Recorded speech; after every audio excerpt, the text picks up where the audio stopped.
자, 오늘은 요한복음 1장 9절에서 13절입니다. 요한복음 1장 9절에서 13절은 계속해서 요한 사도가 우리에게 믿음, 예수아가 어떠한 분이나 대해서 다루고 있으면서 동시에 오늘은 믿는 자라는 것, 예수아를 믿는다는 것이 어떤 것인가에 대해서 다루고 있어요. 특별히 이 9절에서 11절은요, 우리가 이 세상을 살아가면서 예수아를 믿기가 얼마나 힘든가를 보여주고 있습니다. 9절에서 11절 읽어보겠습니다. 참빛, 시작. 참빛 곧 세상에 와서 각 사람에게 비추는 빛이 있었나니 그가 세상에 계셨으며 세상은 그로 말미암아 지은 바 되었을 때 세상이 그를 알지 못하였고 자기 땅에 오매 자기 백성이 영접하지 아니하였으나. 아멘. 여기서 말하는 이 참빛이 누구입니까? 예수아를 상징한단 말이에요. 이 예수아께서 세상에 왔다라는 거예요. 이제 그 음성으로 들리던 말씀으로 우리에게 주셨던 그 예수아께서 직접 현현하신 거예요. 하나님의 현현하심. 우리가 하나님의 현현하심을 뭐라 그러죠? 쉐키나의 영광이라 그래요. 쉐카이나의 영광 임하소서라는 것은 뭐냐면 눈으로 보이는 하나님의 영광을 주십시오라고 했는데, 그 쉐키나의 현현하심, 하나님의 현현하심이 예수아의 성육신 사건을 통하여서 이 땅 가운데 임하셨단 말이에요. 그러니까 말 그대로 빛이 이제 우리 눈에 보이게 된 거고, 직접 이 땅에 오셔서 빛을 비추기 시작한 거예요. 빛이 직접 오셔가지고. 그런데도 불구하고 뭐라고 고백합니까? 세상은 그로 말미암아 지어졌는데 빛이 오셨는데 뭐야? 세상이 그를 알지 못하였다라는 거예요. 세상이 모두 알지 못할 뿐만 아니라 11절에 보니까 자기 땅에 오셨다. 자기 땅은 뭐예요? 이스라엘 땅이란 말이에요. 이스라엘 나라, 그분의 선택된 백성에게 오셨는데 자기 백성이, 유대인들 또한 그를 영접하지 않았다라는 거예요.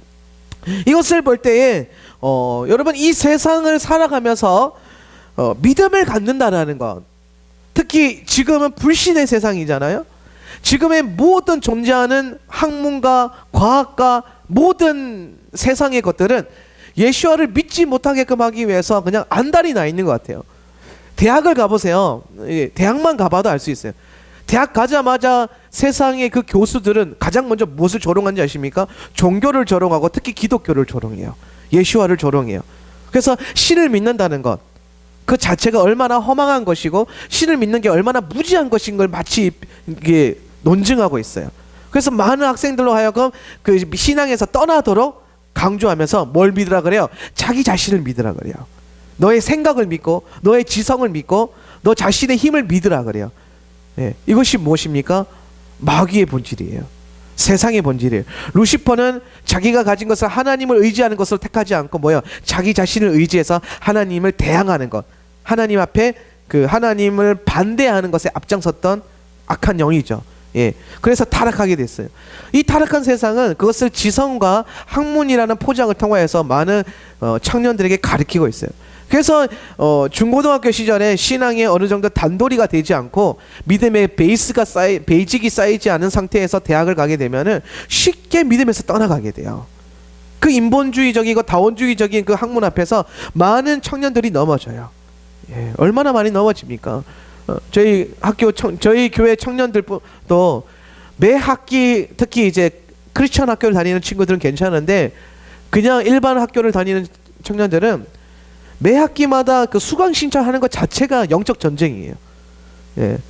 이 교수님은 뭐 학점을 잘 준다더라. 근데 그 수업 커리큘럼 열어보면 다 인본주의적이고 비신앙적이고 이 무신론을 강조하는 학문들이 얼마나 많은지 몰라요. 예. 다 그런 것들로 짜여져 있어요. 재작년에 그 리처드 도킨슨이 쓴 만들어진 신이라는 책이 있습니다. 만들어진 신이 뭐냐면은 신이라는 것은 사람에 의해서 창조된 창조물이다라는 책이에요. 근데 그 책이요, 우리나라 대학생들의 60% 이상이 읽었던 책이고요, 가장 큰 베스트셀러가 됐어요. 그리고 아직도 대학을 가게 되면 가장 필수 첫 번째 추천 도서로서 리처드 도킨슨의 만들어진 신이라는 책을 주고 있어요. 그 책은요, 철저하게 신앙인들을 그 무지하게 비판해요. 모든 신이라는 개념, 종교적인 개념, 뭐 기적과 축복, 이 모든 것은 사람이 그 불안증과 두려움에 의해서 만들어진 하나의 창조물이다. 마치 하늘에서 번개가 빵 쳤을 때 그 번개가 무서워서 번개를 삼겼던 것과 마찬가지다라고 가르치는 학문이에요. 그리고 이 학문을 추종하는 자들이 모여가지고 또한 종교를 만들어요. 예. 그래서 그 요즘 미국에는 그 무신론 교회가 굉장히 부흥을 하고 있답니다. 이게 어떻게 만들어진 거냐면은 이 무신론자들이 처음에 소급으로 모이다가 우리가 이 교회처럼 하나의 교회를 만들어 볼까 해서 말 그대로 무신론자 교회, 무신론자들 위한 교회, church라는 이름에서 큰 강단을 빌려서 예배를 드리기 시작한 거예요. 어떻게 예배를 드리냐? 우리 교회에서 경배와 찬양하잖아요. 그랬듯이 매주마다 가수들 막 그 아이돌과 막 팝 가수들을 초청을 하는 거예요. 뭐 레이디 가가나 뭐 이런 그런 사람들이 와가지고 막 콘서트를 하는 거죠. 1시간 동안. 그리고 그 콘서트가 끝나면은 그 자리에 모여서 이제 그 리처드 도킨슨의 책을 펴가지고 그 본문처럼 읽어요. 네. 그리고 무신론 어떤 똑똑한 교수님 모셔다가 그걸 가지고 강의를 하게끔 하는 거예요. 그 강의의 핵심이 뭐예요? 신은 없다는 거예요. 신앙이라는 것은 무지하다라는 거예요. 근데 그 교회가 개척된 지 1년 만에 10,000명이 넘어간대요. 엄청난 부흥을 했죠. 예. 죽음의 부흥을 한 거예요. 지옥불의 부흥이 임한 거죠. 예. 그게 이 세상 풍조예요. 여러분 우리는요 교회 집 이렇게 살다 보니까 이 세상이 얼마나 지금 무섭고 악해져 가고 있는지가 너무 둔감해지고 있는 것 같아요. 근데 저는 목회자다 보니까 그런 소식을 자꾸 접하고 저도 그 만들어진 신이라는 책을 좀 읽어봤거든요. 예. 그 책을 처음 나왔을 때 읽어봤었는데 굉장히 소름 돋더라고요. 정말 똑똑해요. 이분이 하버드 교수인가 그래요. 얼마나 똑똑하겠어요. 예. 그러니까 아주 논리적으로 막 변증을 해놨는데 다행히 리처드 도킨슨을 능가하는 이 시대에 걸출한 신학자의 변증자인 알리스터 맥그라스 교수님께서 리처드 도킨슨의 책과 가지고 이제 변증을 하셨어요. 논쟁을 하셔가지고 이제 결판은 안 나죠. 관점이 다른데 어떻게 결판이 나겠습니까? 근데 제가 봤을 때 약간 알리스터 맥그라스가 거의 약간 이기는 것 같았어요. 예. 예. 그래서 아무튼 그런 시대가 지금 이 시대라는 거예요. 그러니까 이 시대는 믿음이라는 것을 가지기가 너무 힘들어요. 우리 청년들이, 우리 집사님들도 마찬가지예요. 직장에 나가서 생활해보면 신앙인으로서 자각을 갖고 사는 게 얼마나 힘들다는 것을 경험하게 될 거예요. 예. 왜냐하면은 뭐 이런 이론이 안 들어온다 할지라도 세상적인 문화, 세상적인 사고방식, 세상의 원리, 그리고 마귀가 추구하고 있는 빠르게 인생을 살게끔 해가지고 바쁘게 만들어서 하나님을 놓치게 만드는 것들. 그래서 일주일은 당연히 하나님 없이 살아도 되고 주일만 겨우 성수해도 마치 대단한 것처럼 만드는 마귀의 그 괴계 앞에 속수무책으로 신앙인들이 무너져가고 있다라는 거예요. 세상은 이처럼 계속해서 하나님을 믿는 것을 어렵게 만들어요. 마귀는 절대로 여러분에게, 믿는 자들에게 하나님 믿지 마라고 안 합니다. 하나님을 믿되 뭐예요? 천천히 믿어라, 살살 믿어라. 아 너무 세다. 예. 이 교회는 왜 이렇게 좀 세? 좀 편안하게 예배드리고 싶어. 편안하게 예배드리는 그 순간부터 시작해서 여러분의 영혼이 편안하게 잠들어서 죽어버려요. 예배는요 심령을 흔들어 깨워야 돼요. 목회자의 설교는요 좀 괴롭고 아프더라도 내 영혼에 창과 같이 임하여서 이 마치 바늘처럼 잠들려고 할 때 팍 찔러가지고 정신이 번쩍 들게끔 해야 돼요. 예. 제가 그 좀 큰 교회, 대형 교회 다닐 때에 대형 교회 교육자들은 일부 예배를 필수 참석해야 돼요. 7시 예배를. 7시 예배를 드리기 위해서 우리는 5시 반에 그 조회를 하는데 5시 반 조회를 들어가기 위해서 모든 교육자들은 4시 전에 일어나서 오는 거예요. 교회를. 주일날. 그러니까 주일날 목사님들이 다크서클이 있고 좀 피곤해 보이고 상담하자고 할 때 좀 싫어하더라도 이해 좀 해주세요. 할렐루야. 이 방송을 보는 모든 성도님들 좀 이해를 해주셨으면 좋겠어요. 그렇게 힘들게 살아요 목사님들이. 그렇게 등 따시고 배부르게 안 살아요. 그러니까 그렇게 7시에 예배 땅에 가는데 또 담임 목사님이 교육자들이 몰려서 졸면 안 되니까 또 맨 앞에 앉혀놔요. 담임 목사님 바로 앞에서 좀 졸면 안 되잖아요. 그래서 교육자들이 다양한 방법을 씁니다. 안 자려고. 그래서 뭐 껌도 씻기도 하고요. 사탕도 먹기도 하고요. 저는 주로 이제 그 용각산 캔디라고 목을 화하게 만드는 그 캔디가 있어요. 그걸 계속 먹는데 어떨 때는 예배 한번 끝나니까 이만한 거 사가는데 이만큼밖에 안 남았더라고요. 예, 나도 많이 먹었는데 옆에서 막 갖고 나눠주고 그래가지고. 근데 별로 효과가 나중에 이 약발이 떨어져요. 이 자극을 주는 거 약발이 떨어지더라고요. 나중에 용각산 한 통을 다 먹어도 안 되더라고요. 그래서 제가 최후의 수단으로 침핀을 갖고 들어갔어요. 침핀을. 그래서 졸릴 때마다 찔렀어요. 진짜 막 허벅지를. 나중에 여기 막 피멍이 들고 그랬어요. 왜? 안 졸려고. 왜? 졸면 혼나니까. 사람한테 안 혼내려고도 그렇게 해요. 예. 근데 우리가 예배 때 살아계신 하나님 앞에 드리는 예배인데 우리는 너무 무감각하게 드리는 것 같아요. 예. 그러니까 마귀는 계속 이렇게 무감각하게 예배를 드리고 매너리즘 속에서 예배드리게 만들고 무료한 가운데서 그냥 루즈한 가운데서 그냥 영혼이 점점 잠들게끔 만들어요. 개구리를 삶아 죽이는 방법은 딱 하나예요. 찬물에서부터 시작해서 서서히 온도를 높이면 돼요. 뜨거운 물에 팍 집어넣으면요 개구리 도망쳐 나와버려요. 그러니까 마귀가 그걸 너무 잘 알아요. 여러분에게 와서 교회 가지 마라고 안 할 거예요. 교회 가긴 가는데 야, 뭐 그렇게 열심히 찬양하냐, 뭐 그렇게 서서 찬양하냐, 앉아서 찬양하는 대로 가라. 예. 야 설교도 왜 이렇게 좀 때리냐 맨날. 좀 부드럽게 좋은 얘기, 뭐 성공의 12두루마기 이런 설교 하는데 가라. 예. 그렇게 설교할 거란, 그렇게 꼬실 거란 말이에요. 예.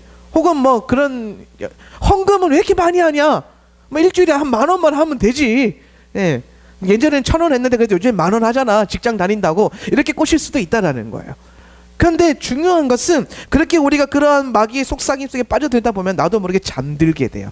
좀 더 자자, 좀 더 눕자, 좀 더 눕자, 좀 더 자자, 좀 더 자자 하다가 뭐예요? 영원히 잠들어 버려요. 조심하시기 바랍니다. 이게 마귀의 전략이에요. 그러니까 이 세상은요 이렇게 예수와를 믿기 힘들어요. 그래서 바른 믿음을 갖기가 힘들어요. 교회를 갔습니다.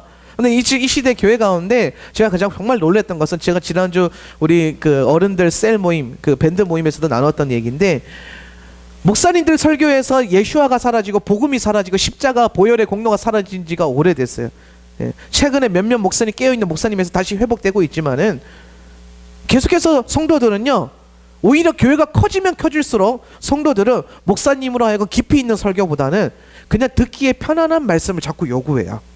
예. 자꾸 편안한 말씀. 너무 영적인 설교, 너무 깊이 있는 설교는 뭐예요? 무겁고 괴롭다라는 거죠. 예배를 월십이 아니라 서비스로 원하는 성도들이 늘어난다라는 거예요. 사랑하는 성도 여러분, 그것은 교회의 진정한 모습이 아닙니다. 그거는 바른 신앙이 아니에요. 여러분의 믿음은 날마다 자라야 됩니다. 여러분 매일매일의 삶 가운데 말씀을 듣고 더 풍성해져야 돼요. 여러분의 신앙이 1년 전과 오늘, 아니 일주일 전과 지금이 동일하다면 내 안에 심각한 문제가 있는 거예요. 적어도 일주일 전과 다른 모습이 있어야 돼요. 제가 정말 감사한 것은 하나님께서 제가 이 무지개 언약교회를 판단할 때에 저는 절대로 그 성도 수로 판단을 안 하거든요. 제가 사실 요 몇 달간 재적 출석 그거 했었거든요. 집계를 했었는데 그거 이제 안 하기로 결단을 내렸어요. 예, 거기에 신경을 안 쓰기로 했어요. 예. 왜 그걸 했냐면은 제가 주보를 교회에서 만들게 되면서 자료를 만들어야 되기 때문에 만들어놨는데 이게 하나님 기뻐하지 않는다는 것을 깨달았어요. 예, 다윗이 인구조사 했을 때에 하나님 앞에 엄청 혼났거든요. 그 깨달으면서 교회 성도 인구조사하는 거 하나님 싫어하시겠구나. 뭐 그게 뭐가 크게 다르겠습니까? 예, 사람 머릿수 셀 바에는 영적인 척도를 재야겠다. 근데 제가 가만히 생각해봤어요. 무지개 언약교회 이제 만 1년 됐어요. 1년 전의 모습과 지금 얼마나 자랐는가. 다행히도 잘하는 게 있었어요. 다행히도 어느 정도 좀 자랐는데 좀 많이 자랐더라고요. 그게 하나님 앞에 제일 감사했어요. 외향적으로는요 안 자랐어요. 성도 머릿수로 그걸 파악해보면요 절대로 안 자랐어요. 오히려 마이너스 됐지. 예, 안 자랐어요. 그런데 영적인 척도로 제가 점검해봤어요. 성도들의 개인의 삶의 모습을 제가 봤어요. 그리고 그들이 고백하는 입술의 고백을 봤어요. 그런데 자랐더라고요. 1년 전에는 기복을 말했던 사람이 이제는 축복을 말하기 시작하고요.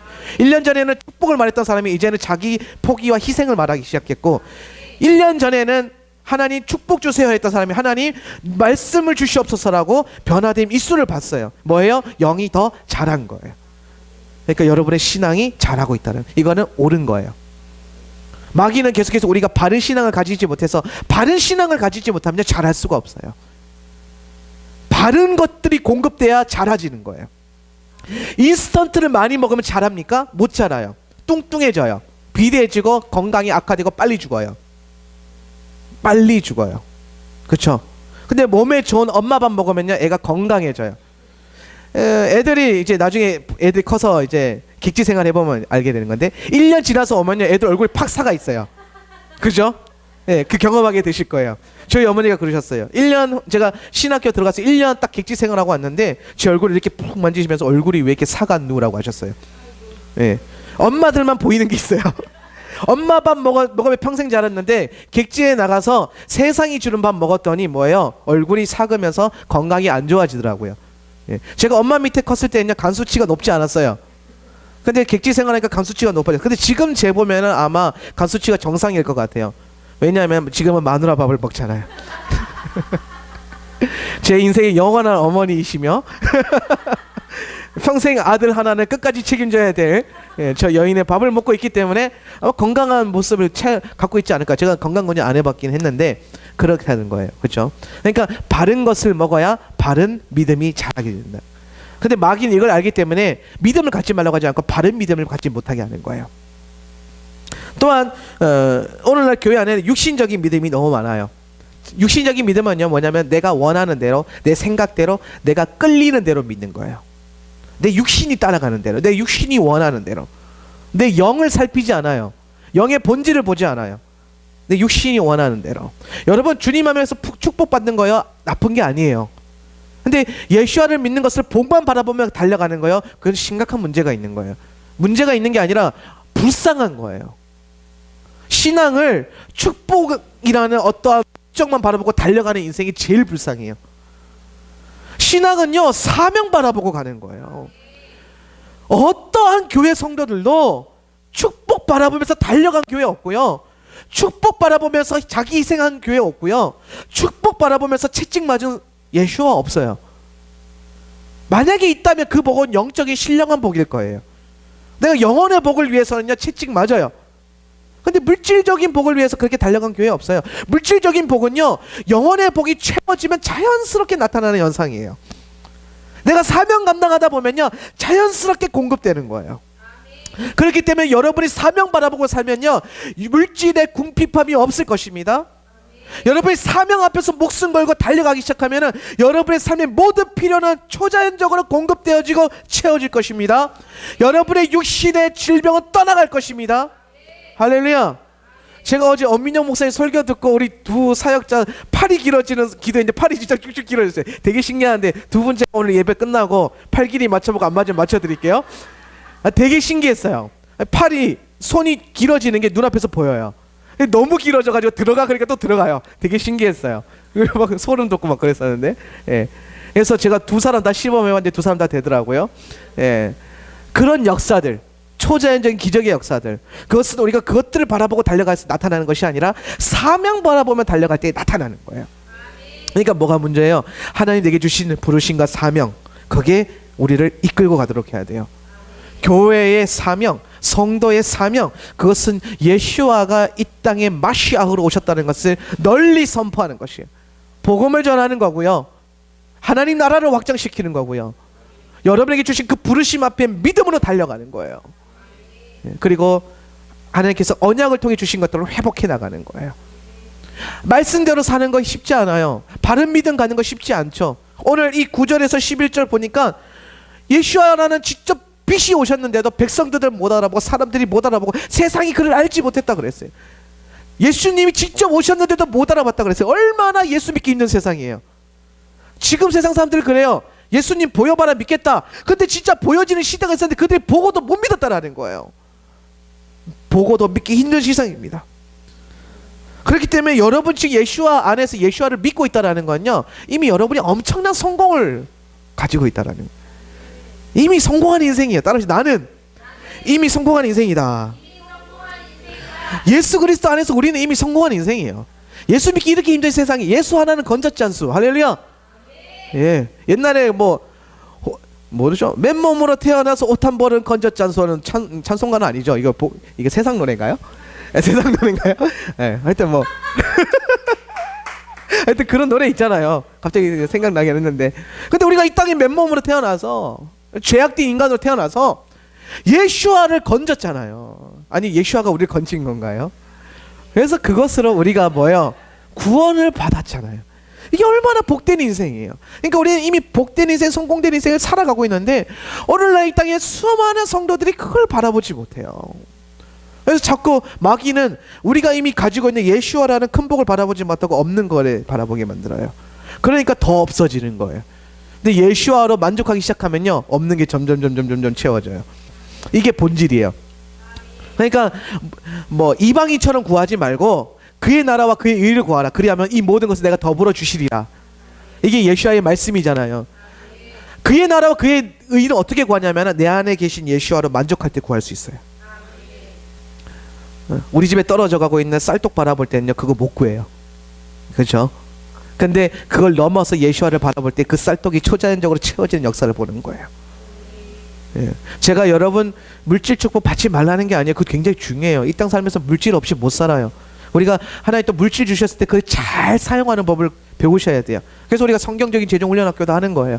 그러나 그것 위에 있는 가치, 예수 그리스도, 그 모든 것 위에 있는 가치, 하나님, 말씀, 복음, 그걸 놓치지 말라는 거예요. 본질 놓치고 허상 잡으면요 다 헛거가 되는 거예요. 그런데 허상을 내가 포기하면서까지 본질을 잡으면요 다 주세요. 솔로몬이 말년에 악한 왕이었지만요 시작은 좋은 왕이었어요. 어떻게 좋은 왕으로 시작했느냐? 그는 본질을 가질 줄 아는 자였어요. 내가 너에게 무엇을 줄까? 군대를 줄까? 장수하는 축복을 줄까? 잘생긴 얼굴을 줄까? 근데 그거 했을 때 안 하셔. 거기에 솔로몬은 하나님의 마음에 합당한 기도, 듣는 마음, 지혜를 주십시오. 지혜는요 또한 지혜의 근본은 하나님이시라 그랬죠. 그죠? 잠언 말씀에 즉 솔로몬은 하나님을 구한 거예요. 지혜의 영이신 하나님, 하나님 당신을 내게 더 주십시오. 당신의 지혜를 주십시오. 본질을 구한 거죠. 그의 나라와 그의 일을 구한 거예요. 그랬더니 뭐요? 하나님 기뻐하시면서 너는 이스라엘 역대 왕족의 가장 큰 부와 명예와 그 다음에 축복을 누리게 될 것이다. 할렐루야. 근데 솔로몬이 왜 망했어요? 그 허망한 것이거든요. 그거 옵션은 허망한 거예요. 본질이 중요한 거지. 근데 본질을 놓쳤어요. 본질 잘 추구해서 시작했는데 0으로 시작했는데 6으로 마감했어요. 그 옵션에 너무 꽂힌 거예요. 차 좋아하는 사람이요 언제 망하냐면요 차 튜닝하면서 망하거든요. 차 좋아하는 사람이 차를 잘 사면은 얼마나 좋아요. 남아요. 차를 잘 사는 사람들은요. 네. 근데 차를 튜닝하기 시작하면요 그냥 뭐 끝나는 거예요. 차로 시작해서 본질로 시작해서 허튼데 이게 돈 쓰다가 다 망하는 거예요. 이게 0으로 시작해서 6으로 망하는 거예요. 본질을 놓치면 그렇게 돼요. 차의 본질은 엔진인가요? 예, 잘 몰라서 그러는데 예. 차의 본질은 그 앞에 있는 LED 전광판이 아니잖아요. 예. 그것 때문에 망하는 거예요. 그러니까 여러분 우린 복음, 예수와라는 그 본질에서 벗어나게 되면은 아무리 하나님 주신 축복이라도 그것이 나중에 나를 재앙으로 만들어요. 그렇죠? 조심하셔야 돼요. 그렇기 때문에 믿는다라는 것은요 결코 쉬운 게 아니다라는 거예요. 믿고 있는 여러분들도 바른 믿음을 갖는다는 게 결코 쉽지 않다라는 것입니다. 그 믿는다는 것은 무엇이냐? 첫 번째 믿음이라는 것은 트러스트가 아니라 트랜스포메이션이다. 이것은 뭐냐면은 믿음은 신뢰가 아니라 뭐요? 변화되는 것이다라는 거예요. 내가 예수와를 사랑하고 존중하고 신뢰합니다라는 정도가 아니라 내가 예수와 때문에 뭐요? 변화되었습니다 라는 고백이 진정한 믿음이다. 12절 봅니다. 시작. 영접하는 자 곧 그 이름을 믿는 자들에게는 하나님의 자녀가 되는 권세를 주셨느니. 아멘. 영접하는 자는 뭐예요? 영접하는 자가 무슨 뜻이죠? invite, 하나님을 모셔드린 자, 예수와를 모셔드린 자가 뭐예요? 믿는 자라는 거예요. 그럼 믿는다는 것은 예수와를 영접한다는 건데, 그럼 예수와를 내 안에 모셔드렸을 때 내 안에 뭐가 일어납니까? 변화가 일어나는 거예요. 예수와를 알 때는요 신뢰가 생겨요. 이건 믿음 아니에요. 아는 거는 믿음이 아니고요. 예수와가 내 안에 사실 때의 믿음이에요. 이게 믿음이에요. 예수와가 내 삶에 뭐가 되는 것? 주가 되는 것. 구세주와 구주와 주인, 로드와 세이비어가 되는 것이 바로 진정한 믿음이에요. 그래서 내 인생의 주인의 자리에서 내가 내려오고 예수와를 앉히시는 것, 그분이 나를 통치하게끔 하는 것. 샤밧의 진정한 의미가 뭐예요? 샤밧은 6일 동안 내가 이 세상을 다스리다가 7일째에 나의 주인이 예수와라는 것을 인정하고 엎드리는 거예요. 그것이 샤밧이에요. 예, 할렐루야. 이것이 내가 믿는다라는 고백이에요. 이것이 믿음이에요. 두 번째는 믿음은요, 성령 안에서 다시 태어나 하나님의 자녀가 되는 것이다. 그 이름이, 자 12절에 보니까 영접하는 자, 믿는 자죠. 믿는 자들에게는 하나님의 자녀가 되는 권세를 주셨다라는 거예요. 자, 믿게 되면은 born again 되는 역사, 다시 태어나는 역사, 새롭게 창조되는 역사가 일어난다라는 거예요. 그러니까 예전 것은 지나가서 보라 새 것이 되었거든요. 여러분 뭐예요? 지금 새 것이에요. 여러분이 예수와를 인격적으로 체험한 그 순간부터 새 것이 되는 거예요. 여러분 지금 오늘 예수와를 다시 경험하시죠? 그럼 여러분 어제까지의 삶은 옛 것이고 오늘 새 사람을 입는 거예요. 새 옷을 입는 거예요. 그러니까 어제 아무리 안 좋은 일이 있었다 한들, 어제 뭐 부부 싸움을 했다 한들, 오늘 나는 그거 똑같이 가져가면 안 돼요. 제가 참 성경의 원리 중에 좋아하는 원리, 잘 안 지켜지는 원리인데, 분을 품 때 해가 질 때까지 품지 말라. 예. 이게 참 힘들어요. 그죠? 예를 들어서 부부 싸움을 했어요. 예. 화가 확 났어요. 근데 해가 넘어갈 때, 말씀에 우리가 순종하고 살려면 해가 넘어지기 전에 화해를 해야 되는데, 이게 좀처럼 잘 안 돼요. 그죠? 근데 하나님께서 이렇게 말씀하신 이유와 목적이 있어요. 왜 그러냐? 우리는 내일 새 인생으로 창조되기 때문이에요. 새 사람을 입어야 돼요. 그런데 자꾸 옛 감정에 매여 있고, 옛 상처에 매여 있고, 옛 어떠한 혈기에 매여 있든 육신에 매여 있으면 오늘 나는 새 옷을 입을 수가 없어요. 그래서 예수와께서 예배 드리기 전에, 헌금하기 전에 뭐요? 옛 것을 다 뭐요? 청산하고 와서 새 것으로 나아가라는 거예요. 그러니까 여러분 오늘 새 사람이에요. 어제 아무리 안 좋은 일이 있었다 할지라도 이제 오늘은 좋은 것이에요. 오늘 우리가 그 환경 자체는 안 바뀌었을 수도 있어요. 사건 자체가 안 바뀌었을 수도 있어요. 그러나 우리는 예수님 안에서 내가 새 사람인 걸 깨닫고 새로운 비전을 바라볼 수 있는 거예요. 이게 믿음이에요. 그러니까 믿음은 결국엔 성령으로 내가 다시 태어나게 하는 것이다. 전혀 다른 존재가 되는 거예요. 네. 할렐루야. 그러니까 제가 가끔 그런 얘기 있어요. 세상 친구들 안 만난 지 한 14년 된 것 같아요. 그러니까 신학교 가면서 모든 세상 친구들 다 차단한 건 아닌데 하나님이 그렇게 끊어내셨던 것 같아요. 네, 정말 친했던 친구들과도 연락 한 번 안 하고 지냈거든요. 근데 최근에 SNS를 통해서 회복되고 그들이 예수와 안에 있다는 걸 보면서 경험하고 있는데, 제가 왜 그랬냐면은 1학년 신학교 들어가고 방학 때 딱 갔는데, 제가 신학생이고 이제 전도사를 시작하기 할 때쯤에 이제 친구들이 니 옛날에 우리 집에서 막 막걸리 마시고 막 펑닥이 소주 마시고 막 그랬잖아. 막 그러면서 막 제 육신의 사람을 막 말하는 거예요. 근데 제가 그때 이 교리를 배운 적이 있어서 나는 기억 안 나는데, 니 나한테 그랬잖아. 막 그러는 거예요. 그래서 아니 그때 나는 이미 죽었어. 나는 오늘 지금 네가 만나는 나는 새로운 사람이야. 근데 저게 미친다 그랬어요. 그래서 안 통하는구나. 그래서 걔네랑 안 만났는데. 네, 그게 뭐예요? 옛 사람들은 나의 옛 모습을 기억하지만 우리는 이렇게까지 내 옛 사람이 내 기억에 있다 한지는 그건 내 것은 아니에요. 이미 내가 예수 안에서 새롭게 태어났기 때문에. 예. 그러니까 여러분 예를 들어서 부부간에 지내다 보면 너무 친밀하고 너무 많이 알고 오랫동안 알았기 때문에 제가 가끔 TV 보니까 그런 거 있더라고요.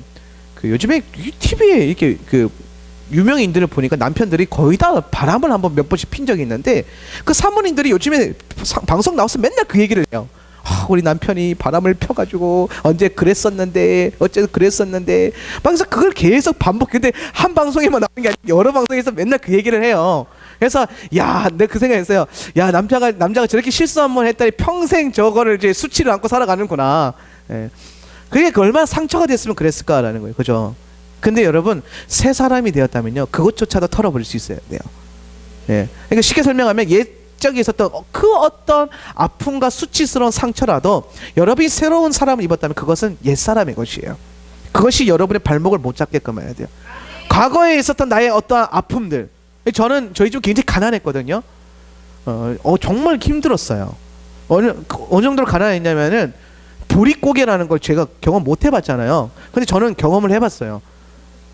밥이 없어가지고 보리쌀이라도 이제 사서 먹어야 될 상황이 있었고, 그거 살 돈도 없어가지고 옆집 가서 빌려오라는 어머니 말에 불순종해서 막 힘들어하고 막 그랬어요. 예. 왜냐면 그만큼 힘들었던 시절이 있었어요. 좀 힘들었었어요. 그래서 제가 고등학교 3년 동안 다니면서 그 학교에 내야 되는 육성회비나 뭐 회비들을 한 번도 못 냈어요. 고등학교 1학년 때부터. 고3 때, 고3인데 제가 교장실에 불려가서 이 채무액이 엄청난 거지. 2년 동안 아무것도 못 냈으니까. 그래서 최후 통보를 받은 거죠. 이걸 한 달 안에 못 내면 너 학교에서 퇴학 처리 시키겠다. 제명을 시키겠다. 얼마나 힘들었는지 제가 기도했어요. 하나님, 돈이 없습니다. 저희 집에 아직. 예, 돈이 없는데, 글쎄요. 하나님 뜻이면은 그만두겠습니다. 학교를. 근데 제가 신학교 가야 되는데 학교를 그만두면 신학교를 못 갑니다. 그래서 제가 신학교 못 가면 하나님 손해인 것 같습니다. 예수님 이름으로 기도합니다. 아멘. 정말 이렇게 기도하고 말았어요. 그래서 정말 편하게 학교 다녔거든요. 선생님 맨날 물어보죠. 돈 갖고 왔냐, 돈 갖고 왔냐. 돈이 있어야 갖고 오죠. 예. 굉장히 제 자신 나름대로 굉장히 수치스러운 삶이었어요. 매일 친구들 앞에서 선생님이 그렇게 질문하고 저희 집에 돈이 없습니다. 안 갖고 왔습니다. 하고 고개를 숙일 수밖에 없는 제 자신을 바라볼 때에 굉장히 수치스러운 나날을 보냈었죠. 학교 가기 그렇게 싫었던 날이 없었어요. 근데 이상하게 학교는 꾸준히 갔어요. 그러다가 언젠가 한 달 후인가 이제 교장실에서 다시 저를 불렀어요. 아, 이제 때가 됐구나. 근데 교장 선생님이 굉장히 이제 근엄하신 얼굴로 우리 학교 역사상 이런 적이 없었는데 너를 3년 장학생으로 세워가지고 졸업을 시키겠다라는 거예요. 그래서 네가 장학생이 됐다는 거. 공부를 못하는데 반에서 중간 이하였는데 장학생이 됐어요. 3년 장학생. 그래서 모든 빚을 탕감받았어요. 할렐루야. 주님께 영광을 돌립니다. 제가 그 학교에서 돈 떼먹은 게 아니에요. 장학생 돼서 장학 처리가 됐어요. 그리고 제주도 수학여행 왔는데 그것도 공짜로 왔어요. 네. 그리고 대학을 들어갔죠. 고등학교 3, 4만 원 내는 거 돈도 없었는데요. 이상하게 대학 들어가서 하나님의 축복이 열리기 시작했어요. 한 번도 등록금 밀려본 적 없어요. 제가 휴학 안 하고 4년 다이렉트로 학교 갔거든요. 졸업하고 군대를 갔으니까. 근데 한 번도 밀려본 적이 없어요. 학자금 대출도 2번인가요 했는데 그 2개 다 제 힘으로 다 갚았어요. 네. 그걸 볼 때에 하나님이 믿음 안에 살아간 자에게 어떤 축복을 주시는가를 경험하게 되는 거예요. 제가 지금 이 얘기 왜 하고 있어요? 세 사람. 예. 제가 그렇게 살다 보니까 가난에 대해서 지긋지긋한 마음이 있어요. 예. 그러니까 저도 모르게 제 안에 있는 인색함들이 있더라고요. 너무 힘들게 살아가지고 예. 하나님 앞에 드릴 때 나눌 때에 인색한 저의 모습을 많이 발견했어요. 특히 사람 없어 연애할 때 그걸 참 많이 발견했고 그게 언제 고쳐졌냐면 결혼하고 고쳐진 것 같아요. 근데 지금도 고쳐가는 과정인 것 같아요. 지금도 제 안에 문득문득 이제 그 인색함이 올라올 때마다 성령 하나님은 참 친밀하세요. 그럴 때마다 저를 강하게 훈련시키는 게 아니라 복을 주시면서 괜찮아라고 훈련하세요. 예를 들어서 내가 헌금을 많이 해야 될 어떤 감동이 왔는데 돈이 없어서 인색한 마음이 올라오려고 할 때에 그 다음날 갑자기 어디서 공급을 빡 해주셔가지고 편안하게 헌금하게끔 해주시는 하나님. 이게 성령 하나님의 친밀하심이에요. 그러니까 우리는 새 사람을 살고 있는 게 맞아요. 그러니까 여러분 옛것에 매이지 마세요. 믿는다는 거는 옛것을 떨쳐버리고 새것을 바라보는 거예요. 오늘 소리가 되게 기네. 그래도 할 건 해야 되니까. 마지막으로 믿는다는 것은요, 믿음은 하나님의 권능을 힘입는 거예요. 12절 마지막에 보니까 하나님의 자녀가 되는 뭘 주셨어요? 권세를 주셨나니 그랬어요. 근데 여기서 말하는 권세라는 뜻 말고요, 킹 제임스 버전 성경에 보면 권능을 주셨다 그랬어요. mighty power, 하나님이 주시는 무한한 힘, 능력을 주셨다는 거예요. 하나님의 능력을 주셨다는 거예요. 하나님 자녀들에게. 그러니까 하나님의 자녀가 되는 능력. 그러니까 우리는 하나님의 자녀가 되는 능력, 하나님의 자녀가 되는 권세와 능력이 부어진 거예요. 하나님의 자녀가 된다라는 것은 뭐냐면은 하나님을 닮아가는 능력이에요. 하나님의 어떤 모습을 닮을 거예요? 그분의 사랑하심, 인자하심, 거룩하심, 또한 그분의 전지전능하심, 그분의 능력, 그분의 파워, 또한 그분의 사랑, 그 모든 것을 뭐예요? 닮아갈 수 있는 능력이 그분의 자녀들에게 부어졌다는 거예요. 그러니까 하나님의 자녀는요, 완성된 게 아니라 완성되어져 가는 거예요. 여러분 지금의 우리의 모습은요, 완성된 게 아니라 완성되어져 가고 있어요. 그러니까 우리가 매일 말씀 듣고 훈련받고 이렇게 길고 지루한 설교 계속 듣고 있고. 할렐루야. 그렇게 살아가는 것입니다. 이게 믿는다는 것의 의미라고 저는 생각합니다. 여러분의 믿음은 굉장히 귀한 겁니다. 앞서 제가 서론에서 말했다시피 지금 시대는 믿음을 갖는 것이 너무 힘든 시대예요. 믿음을 지키는 것조차도 힘든 시대예요. 미혹이 참 많아요. 또한 그냥 믿음조차 아니라 바른 믿음을 갖고 살아가는 게 얼마나 힘든지. 요즘 바른 믿음 말하면요, 너 너무 별나라고 말하잖아요. 목사들이 바른 믿음 가르치면요, 야, 한 목사 그렇게 안 가르쳐도 성도들 다 모여, 이렇게 저한테 진짜 그렇게 얘기하더라고요. 야, 나팔 안 불고 탈lit 안 써도 성령님 와. 나팔 불고 탈lit 쓰는 게요, 그게 뭐라 그러냐면 꼭 해야 되는 건 아니에요. 그런데 그거 하면요, 성경대로 믿을 수 있어요. 성경에 그거 하라고 돼 있거든요. 성경은 예수와께서 그거 하셨어요.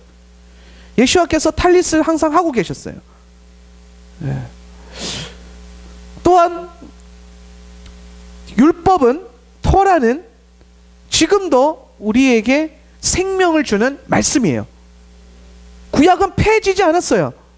근데 그 구약을 가리키면, 율법을 가리키면 너 그러다 율법주의자 돼. 난 절대 율법주의자가 되고 싶은 생각이 없어요. 나 그거 싫어해요. 제가 어디 매이는 거 싫어하잖아요. 자유로운 영혼. 예. 제 넥타이 안 하는 것만 봐도 알 수 있잖아요. 매이는 거 싫어해요. 어디에 매이는 걸 싫어해요. 제 목에 뭘 매는 것도 싫어해요. 내가 오직 매이는 거 하나 있다면 예수께만 매이는 걸로 끝나요. 전 그것만으로도 버거워요. 예수와께 매여있는 내 인생도 지금 감당 못하겠는데 어디에 또 매여요. 안 매이고 싶어요. 율법주의 매이고 싶지 않아요. 그런데 율법은 오늘도 우리에게 생명과 사랑을 주세요. 예수께서 말씀하셨어요. 율법의 1.1획도 없어지지 아니하리라. 이게 무슨 말이냐면요, 율법의 1.1획이에요. 이건 히브리어 말하는 거예요. 히브리어가 획과 점으로 만들어져 있거든요. 그 점 하나조차도 없어지지 않는다라는 거예요. 그런데 우리가 이런 바른 믿음을 자꾸 얘기하면요, 이상하다고 얘기해요. 우리 진실한 걸 말하고 있는데 자꾸 우리 보고 이단 비슷한 거 아니야? 라고 오해해요. 그죠? 그만큼 시대가 바른 믿음을 가지기가 힘들다라는 거예요. 그러니까 여러분이 지금 가지고 있는 믿음요, 가벼운 게 아니에요.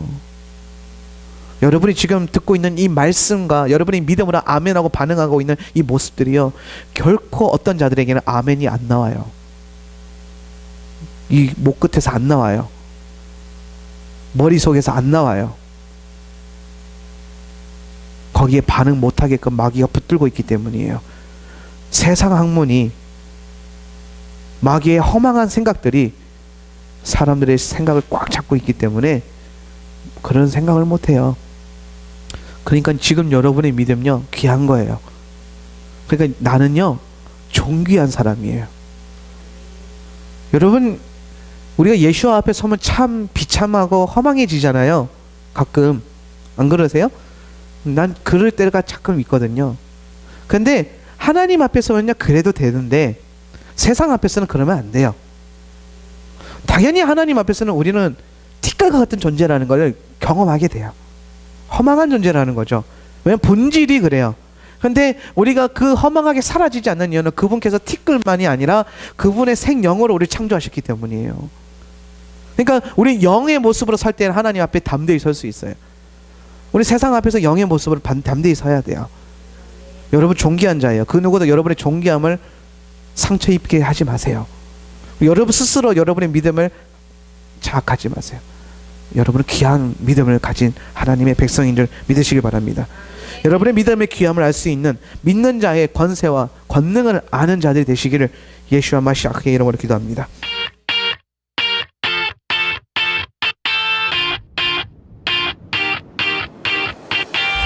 Raindrops